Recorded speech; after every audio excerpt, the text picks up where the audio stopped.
महापालिकेच्या निवडणुकीत राष्ट्रवादी काँग्रेस पक्ष स्वतंत्र निवडणूक लढवणार असून नव्या आणि तरुण चेहऱ्यांना संधी दिली जाते आणि त्यामध्ये एक चेहरा जरा जास्तच लक्ष वेधून घेतोय तो म्हणजे रचना गवसीचा।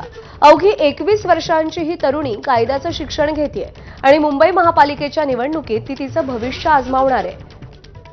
रविवारी आमदार सना मलिक यांनी तिला पक्षाकडून अधिकृत उमेदवारी अर्ज दिलाय।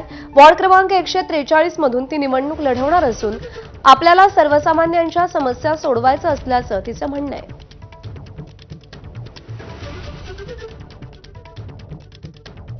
आमच्या इथल्या शक्तीनगर मधल्या आमदार स्टँडिंग आमदार सनाताई मलिक त्यांचं काम त्यांना प्रेरित होऊन आम्ही मला आता तिकीट भेटले त्याच्याबद्दल छान वाटतं। काय करायचंय तुला मुंबईसाठी आणि तुझ्या वॉर्डसाठी?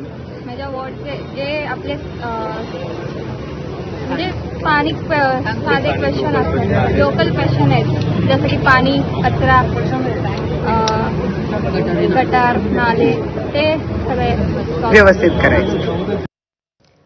अजित पवारांची राष्ट्रवादी मुंबई महापालिका निवडणूक स्वबळावर लढणार आहे आणि त्यासाठी राष्ट्रवादीनं 37 उमेदवारांची पहिली यादी जाहीर केली आहे।